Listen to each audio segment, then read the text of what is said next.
So the fight over women in combat is back, guys. It's in the spotlight. Defense Secretary Pete Hegseth has scrapped reduced standards, and he's ordering all combat roles to be held to a one sex-neutral bar, no exceptions. Now, supporters are saying this is true equality, right? Women should serve if they can meet the same high demands as men, but critics are arguing that this move is going to drastically shrink the number of women who qualify, and they're going to point to studies showing integrated units underperform compared to all male ones. So, Lindy, you got the lowdown on what's going on here. Take it away.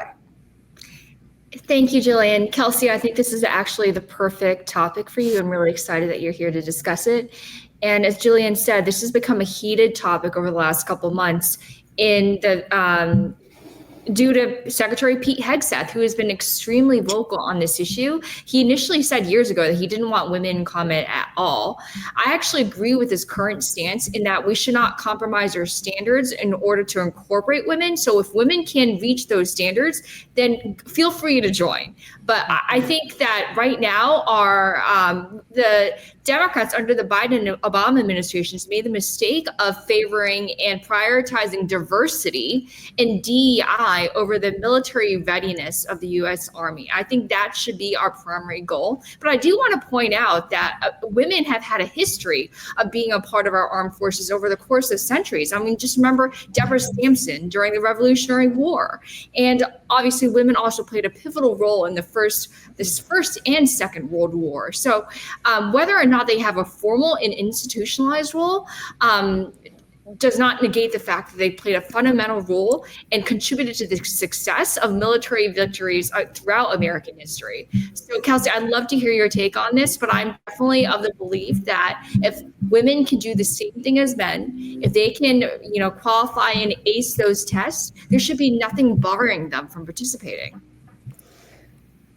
Well, I'm excited to hear your perspective on that because you kind of nailed it, but let's take it a little bit of a step further. When you're talking about Pete Hegseth coming out and stating these things, he's not wrong. He's been right for a very long time. Of course, women have served in the military, whether that is in World War II, Vietnam, and otherwise, but you have to take a look at the roles that they were serving in. You're talking about the back end, the logistics, the nurses, the medics, and those types of professions. What he's worried about and what he has every single right to be concerned about, regardless of what the DEI fighters want to state, if you can't do the job, you should not be on the battlefield. And that's not because women shouldn't be fighting. That's because that is the actual reality. I'm 5 foot tall and 115 pounds on a good day. For me to go outside the wire, which I did several times with the British and the American military as the only female out there, if somebody gets shot in the head, pardon my aggression, somebody gets shot in the head, I'd like to know who's pulling him out of the battlefield. Because we do not leave people and we don't leave anything behind. And that situation happened to me several times in 2009 in the Panjwai district of Afghanistan. What I'll tell you is that I don't care what people think about it unless they've been in it. Your opinion doesn't matter unless you've experienced it. Sorry if that's aggressive, but that's the hard truth. You can say that women should be in the service, but if women can't do the amount of push-ups, the amount of pull-ups, the amount of ruck marches, the amount of weight, carried themselves, carried others for that matter, they have no place in the military. They are what we call a liability. And you have a choice as a female, become a liability or become an asset. And yes, you're going to have to do all of the stereotypical things that people say women shouldn't have to do, but you have to prove yourself. You have to be a different type of female. And the thing that is happening, not only in the Canadian military, as you see, but in the American military, the British and any other nation that is a NATO military, is you're seeing a softening of the requirements. And what happens with that is people get killed. This is not rocket science. It's pretty damn simple. You can't do the job, you don't get to join the service. Full stop. So I have so many questions. In a vacuum, I totally agree with everything that's just been said. I do not think the qualifications and the testing should be lessened in order to get more people to qualify, including women. I think that the standard should remain the same. But I also wonder about the bigger picture with the military, certainly in the United States, possibly in Canada as well, where there's a lot of difficulty recruiting because of how unhealthy Americans are. And so because of people being so when they lower the standards, do you think there's a possibility, and I genuinely don't know, I feel like you would know better than me. Do you think that there might be an effort to lower standards just to get more people in general to qualify for the military? Well, look what you guys just did. And again, I'm not well versed in America, so I can speak to the United States military. I served with the 101st. I served at FOB Ramrod. I served specifically as the only Canadian artilleryman supporting Americans. So what I can tell you is that the majority of people I served with didn't want women on the front lines anyway. And it's not just a women unhealthy issue, it's a male unhealthy issue. And then let's take it a step further. You wouldn't have to lower standards to bring more people in if you didn't wrongfully kick out all of the people that were willing to put their lives on the line over an experimental drug. Whether you have whatever your feelings is about that drug, you should not at all have kicked out the people who risked their lives, risked their families, and put their lives on the line, not just once, not just twice, but what I'll tell you I saw in Afghanistan was men on deployments for 12 to 18 months while their spouses cheated on them and their bank accounts were emptied and they were left in the military and they were on rotation after rotation after rotation. A friend of mine who's no longer with us, God rest his soul, was on his third rotation of 18-month deployments. By the time he was 26 years old, missed every birth of his child. Your United States military does not look after its people. So it's not a shock to me that your numbers are not there. You don't pay them well. You don't feed them well. And one in whatever, how many women are raped on your bases. So of course women don't want to be in these situations. I don't want to be in these situations. My own major got charged with 7 sexual assaults. The thing that we are not paying attention to is that when you lower the standards, you get the lowest common denominator. And when you get the lowest common denominator of human, whether we want to be empathetic towards everybody goes through hard things, you get a choice to make your life better. But you do not get to go outside the wire, become a liability for me and my family and my buddies to the left and right of me so that I get shot because you made a stupid decision. If you hire the lowest, you're going to get the lowest. I completely agree with you. I see this not just across the military, but in several industries. We talk about the idea of like equality of opportunity versus equality of outcome, right? And I think that the military and the armed forces and the way that everything is set up, there is equality of opportunity. But like you said, you can come in and if you can match the bros and if you can compete on that level, which guess what? It's not going to happen most of the time unless you're an exceptional case, because guess what? Men are physiologically superior to women nearly all the time. This is why we've spent the last God knows how long fighting this culture war over men and women's sports. That's the underlying premise behind it all. But if women can show up and they can be on that level, equality of opportunity, go for it. But when we are forcing this equality of outcome where it's an equal distribution of men, women, trans, I would actually love to hear about your opinion of the trans ban from the military as well. That's a really interesting one too. Wait. I want to, and Lindy, I know you've had a chance to weigh in on the key subject matter too. So I have one question for Kelsi, then I'm going to come to you and we can jump to the trans issue. With that said, and I can tell you the following: 77% of Americans are not fit enough for our military. And I have a good friend who's actually a woman in the military in the United Kingdom, and she is pretty high up there and said that they are lowering standards because of that factor. That is real. And I totally agree with everything Kelsi just said. And of course, you'd be the expert on how bad that is and so on and so forth. My question though, Kelsi, is you are a combat veteran. Yes. So you obviously can carry that guy off the field, because the other concern that I have is, all men are the ones that need to die and make the ultimate sacrifice. I wonder, is it fair to them? I interviewed this guy, Rob Riggle, who's a very famous stand-up comedian and actor. He's actually a very accomplished Marine. Yes, he is. And I asked him about this about a year ago, and he's like, I'm saying, you know what? Come on down, sign up. And I think a lot of guys, at least what I've heard is, why are we the only ones dying? You guys want equality? Come get shot in the head right next to us. So I want to ask you, number one, you're clearly fit enough to do it. Do you think other women can be? You're clearly meeting those standards. And number two, what do you think about the other counter argument to this, that you want equal rights? Come die next to me on the battlefield. Yeah, a couple things. So the reason I'm able and was able to do the job is because I was a high-level fighter my whole life. I was a high-level rugby player. I was always an athlete from the age of 4. I understood that to be the best, you had to work with the best. And at the time, at a certain age, when you see the hormonal shifts with men and women, number one, we stopped fighting men for a reason. They're bigger, they're stronger, they're biologically different. That's not an argument here.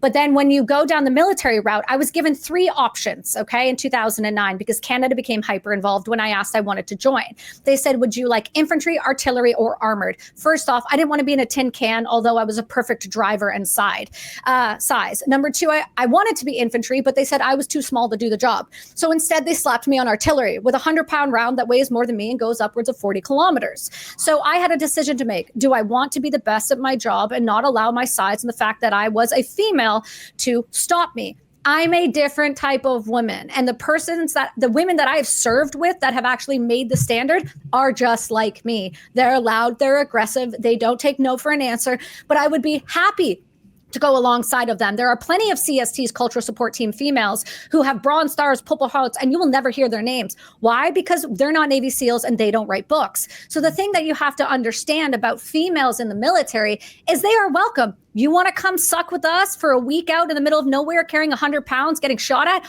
All for it.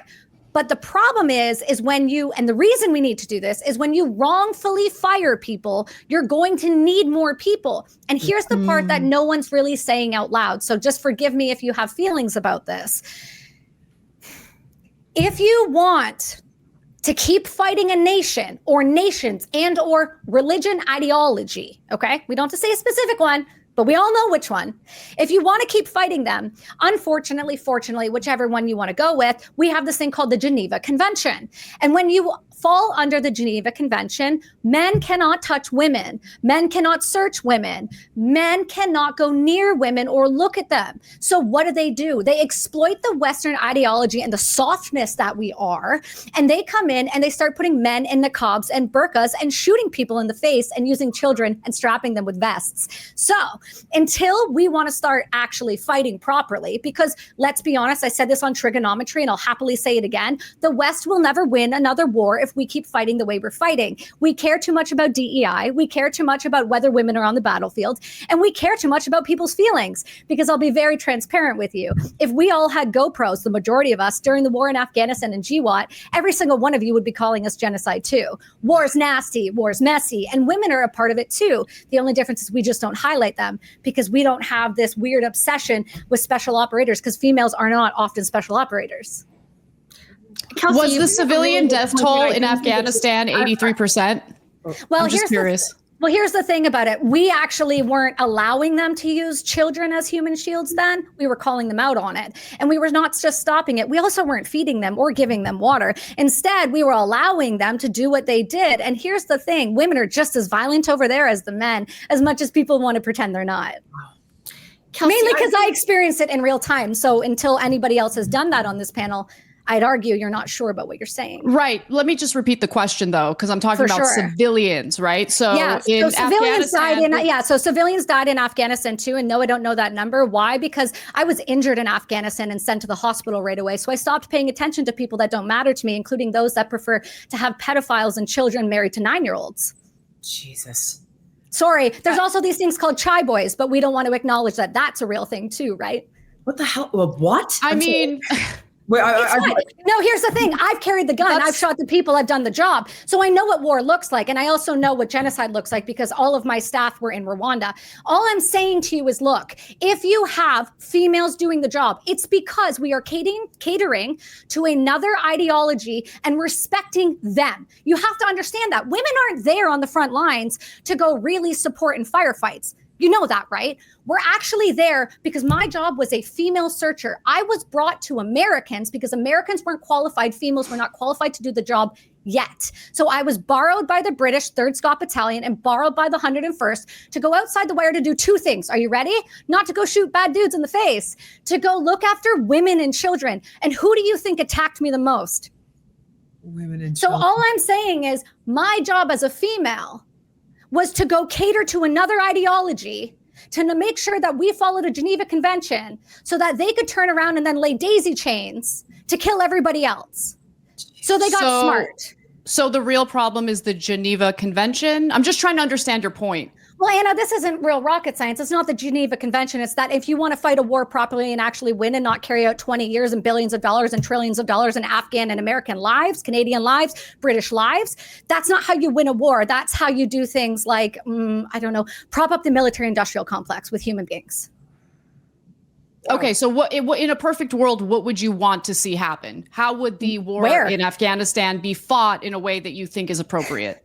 Well, we can't do that. You can't do that. That's why we haven't won the war. That's why we lost. That's why we were left in such a disgusting manner. That's why the Afghan pullout happened the way it did. And yes, I was involved in that. So I am very well versed in it too, because Canada abandoned over 3,000 Canadian visa holders. And the only people that would help them were Americans. So when we're talking about how would I have wanted that to end? Well, the fact of the matter is when you have Biden who botched it, had multiple service members killed unnecessarily. And by the way, we knew about the person that was coming to do that bomb 18 hours before. When you have those things happen, you allow people to die unnecessarily. All I'm stating, whether you like it or not, and the hard facts and the hard truths are, whether it makes your skin uncomfortable or not, is that when you go to fight a war against a nation that doesn't fight by rules and respect people's ideologies, why are we supposed to? I actually agree with that. I think that we're hampered by our unilateral compliance with human rights conventions that our enemies don't give a shit about. Exactly. And look, I'm not saying it's right, and no one's arguing that it's right, but I am saying though, that if you fight an ideology, that when I look at you, by the way, if I sent somebody to, the 72 virgins, they don't actually get to go because I'm a woman, because they don't even see me as a valuable enough asset to be killed by. So all I'm saying to you, and this doesn't have to go further, this isn't the topic, and I know we have a lot to go through, is that when you fight an ideology who does not respect women and kids, sees them as less as dirt, marries them as 9-year-olds, allows them to be raped by grown men while the Taliban send their children to them on Thursday nights, and we all have to sit there and watch it. And I have to watch women get buried up to the neck and smashed with rocks in their heads. I got no sympathy for you, son. You started the war. You're going to get what we call, I don't know if we're 8 minutes in, the FAFO. So war is nasty, war is messy, and it's always going to be, whether people at home want to admit it or not. Also, just sidebar, the trans issue. Yeah, I don't want to be in a foxhole with a guy who's got emotional instability and has to stop to take his testosterone 12 times a day. And that when I misgender you, now I lose my entire career because I did not stand up to your fallacy or your mental health delusion. I completely agree with that, by the way. They literally don't even let you in if you have flat feet, apparently, according to what I read. So it's like, if they don't let you if you have flat feet, then maybe if you're on hormone that radically changes your emotions, and also you have probably a host of other mental health things going on, probably want to be serving with you. So I feel you on that. No, I don't. And this isn't hard, right? I want mental health people that are going to be stable. I want somebody who's going to risk their life for me the same way I would risk my life for them. And I did it time and time and time again. Why? Because it's not about my survival. It was about the left and the right of me. And how do I get them home to their kids and their families and their wives? The only thing I would say about the trans issue, because I actually am, I think they should be able to be in the military. Now, this is going to be they're a liability, Jillian. I'm sorry. Okay, well, see, here's the thing. You have intimate first knowledge experience. Just hear me out on this piece. Okay. My issue with the trans agenda has to do with sex changes for kids, and that's health related. Absolutely. So let's table that one. Okay. Is transgender athletes in sports, they're still fitter and stronger, and the science. Absolutely. So let's table that one. Okay. When I look at this issue, here's what I see. I see all the really good, kind, loving trans people that I have known throughout my life. And I think if you want to sign up to die for our country, if you love our country that much, and we already can't recruit people to join the military, fit or unfit. Why? And let's just say I'm a woman who's very strong, very fit, but I'm also on testosterone. So I got to be like supercharged fit. I could probably carry that guy out of combat. Right. Then I'm like, why would you deny them the right to serve? Okay, I'll tell you why. Okay, so when I got into Afghanistan, I was put on 11 different psychoactive drugs. Okay, right away, after I got hurt. I was 19 years old. Yes. Okay. I was then sent back out to an artillery gun on those 11 psychoactive drugs. Here's what happens when somebody puts something in their system, because we're not allowed to take drugs. We're not allowed to be on medication, SSRIs or otherwise. Why? Because those change your system, change your brain, and they numb you out. And when you are not fully cognizant, that's how triggers get pulled in bad ways. And then you get situations like bad army guy accidentally shot civilian who was carrying a suicide vest. Well, yeah, he should have been shot. But the point is, anytime you are giving somebody something where they need to have it regularly, We know it changes the chemical makeup of the brain. Therefore, it changes the decision-making process and their ability. You become a liability. You're not wrong. You want to sign up and go risk your life? I hear you. That is admirable. And we should be supporting everyone. But the problem becomes when you start ingesting drugs and things that have a change, they make a chemical change in the brain, not just physiologically, but take it a step further when they go without it. So say you go on an operation, okay? You're outside the wire a month. What happens if you can't get access to your tea? What happens to your body as it shuts down? What happens as you go into cold sweats and you go into an issue where now you can't function? So now we have to risk a Chinook and 2 Blackhawks to come get you. Now you're risking those pilots, those gunners, those people on the ground. Now you've showed everybody where you are because you are no longer medically fit. You have to think about the furthest common denominator. It's fine if you're in basic training, you're in a base in America, you're in these places where you have access to medical treatment and support. What happens when you've deployed to Afghanistan, to Syria, to Iraq, to anywhere, and now you can't get access to your medication? What happens to you? You're a body down, you cost us a lot of money, which by the way, your military already, you guys can't be spending anymore. It's just not, you can't. So how many more people do we need that are liabilities? I'm just saying, I don't want men in my change rooms, in my dorms, in my rooms, in my tent. I had to deal with it my whole life. I don't want it anymore. And I especially don't want somebody who's mentally unwell, who does not know who they are fully, to then pick up a gun and go beside me. What happens one day if they just take too much or they're in a withdrawal and they decide, you know what? I don't like this anymore. I'm going to take everyone else out with me. Does the military even give a damn about mental health in general when you have soldiers go on? Hold on, let me finish my question. When you have them do multiple deployments to the Middle East, knowing that they have PTSD, knowing that it's having a huge impact on their mental health. I mean, yeah, the point you're making about certain drugs or the necessity for certain drugs for mental health is a valid one. But I think the way soldiers were deployed multiple times without any concern about their mental health care or mental health state was obviously a big issue. And it continues to be an issue when it comes to those veterans who are still struggling with those mental health issues, including PTSD. Yeah, it's a pretty easy fix if the government stepped out of the way and we started allowing things like psychedelic assisted therapy, which has incredible results in not only PTSD, but long-term traumatic brain injury, as I have both of those. So what I'll tell you is that we could look after our militaries and we could support our service members, but that would require your government to get out of its own way and actually do the thing it said it would. Look after veterans, look after the first responders, look after those with PTSD issues instead of kicking us out over an experimental vaccine. Look, all I'm stating is that we could do better. We're choosing not to. Why? Well, I don't know. When I did my TED Talk after they banned it, because I stated that over 44 people were killing themselves every day, nobody seemed to care, nor did they believe that stat. But that's actually underreported. And it's underreported because when we don't look after people, it's a problem. But if you want longevity from your service members, the best way to start doing it is stop shooting them up with experimental vaccines. Stop telling them that they can't actually go and get psychedelic assisted therapy, which will heal them, allow their longevity in their service. But also stop starting wars on a lie and then sending young children at 19 years old to go fight your battles as rich men get wealthy. Oh, that I 100% agree with. And I just want to say a lot of the problems that you articulated aren't just isolated in the military. This is endemic across our economy, especially, the DEI. I actually frankly think it's a virus. It infects our academia, it infects our corporate world, our military, our government, the fact that they elevate racial traits over actual meritocracy, people who are actually qualified to hold these roles. And I think it undermines our power as an economic engine of the world, because you better believe that the countries in Asia, they're not doing it. They don't give a damn about DEI. They just care about the highest test scores, the highest performers, the people who can do the job and perform the best under excruciating circumstances. But frankly, I think we care too much about feelings and all this stuff, and it undermines our readiness. Well, and it doesn't just undermine the readiness. I know you want to move on, Jillian, so I'll try to. I know. I get in trouble because I get so. I know. Conversations personally, or producers like, Jill, move on. I know. I'm sorry, guys. Just give me 2 seconds. Please, you're the guest.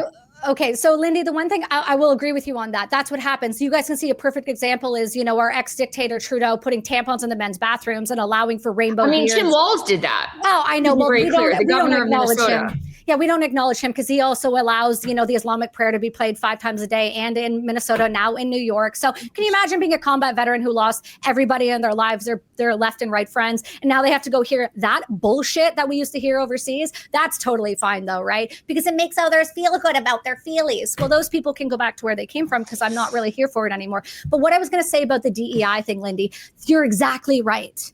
You are signaling America, Canada, all these people, the reason why they're being run, the reason why they're being overrun, all of these things, and people are dropping out of the military is because you guys are signaling to the rest of the world that we care more about your safe spaces and your feelies than we do winning a war.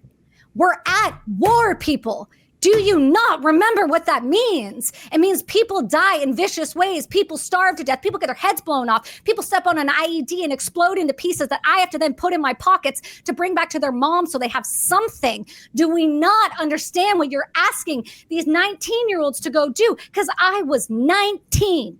And then you have people like CBC, the audacity of our propaganda media, saying that we're racist now because we want all white people to go and fight our wars. Well, what do you think Canada and America and the majority are made up of when they actually founded these nations? White people. Sorry. Actually, I gotta move on. Lindy, we gotta move on. Go, move. I love that Pete. One of the reasons I caught so much flack for supporting Pete Hegseth during the nomination process, one of the things that I supported him for was his emphasis on lethality over diversity. Like, enough of the fluff. Let's just make sure that the U.S. Army, the U.S. military is the most lethal force on the face of the planet. Yes, and then people will stop steamrolling. That's how it works. Thank you so much for watching Her Take. If you like the show, can you help us out by subscribing to the channel, clicking the notification button, sharing, commenting, joining the conversation? It helps us out a ton with the algorithm. We appreciate you.